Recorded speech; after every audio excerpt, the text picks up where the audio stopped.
We're doing section 2.4, and this is the first video, and it's about one-sided limits. Now, how does that work? So here's a function, f of x is equal to 1 when x is less than or equal to 3, and f of x is equal to 2 when x is greater than 3. They call this a step function, probably because it looks a little bit like a staircase.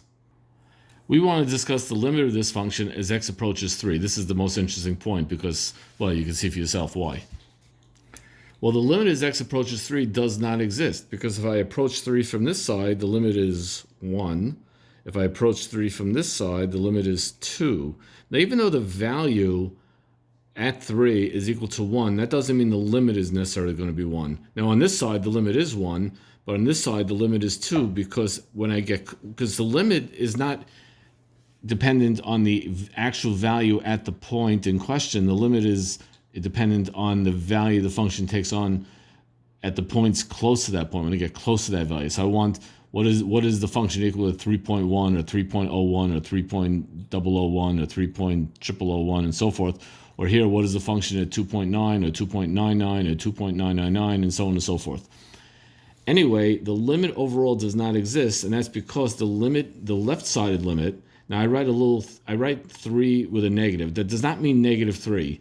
That means the number positive 3, but we're coming from the negative direction. We're coming from the left side, the negative side. Meaning we're coming from the negative x-axis, that direction. We're coming from the dark side.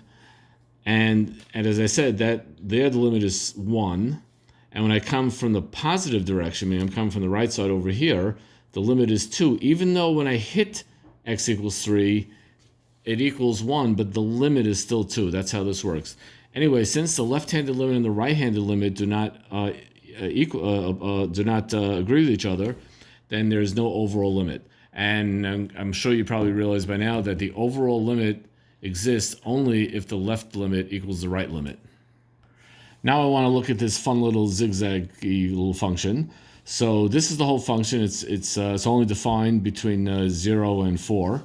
And let's take a look. So I want to find the limit at 0, 1, 2, 3, and 4. I want all those different limits. So let's take them one at a time. Well, for x equals 0, the limit as x approaches 0 from the negative direction does not exist because there is no negative direction. There is no left side here. The limit as x approaches from the 0 from the positive direction is equal to 1 because, as you can see, as we go closer and closer to 1, as x gets closer and closer to 1, y gets closer and closer to 1. And that's x equals 0.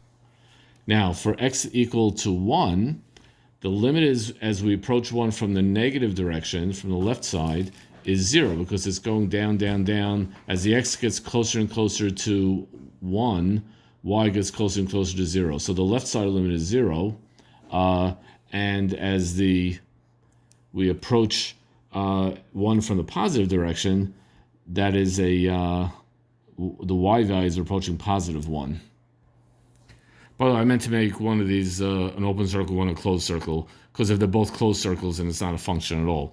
They could, though, be both open circles. That would nothing wrong with that. Anyway, that's not a bad idea. I didn't give an example of that. So anyway, let's look at this. Let's look at when x equals 2. Well, when x equals 2, as x gets closer to 2 from this side, the y value gets closer to 2. As x gets closer to 2 from this side, the y value equals 2. So the right-handed limit and the left-handed limit both equal 2, which means therefore there's an overall limit, which of course equals 2. So the overall limit as x approaches 2 is 2.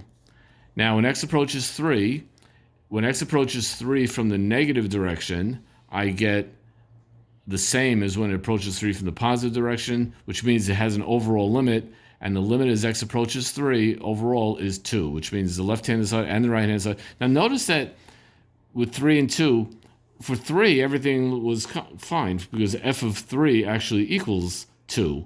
Here f of 3 does not equal 2, it equals something else. Doesn't matter because when we talk about limits, we're not talking about what the function equals at that point. We're talking about what the function equals when we get very close to that point.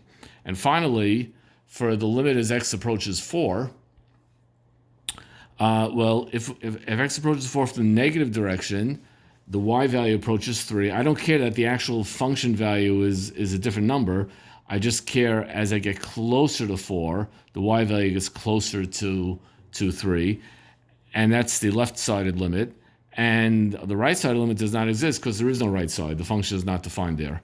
And that is our first little foray into one-sided limits.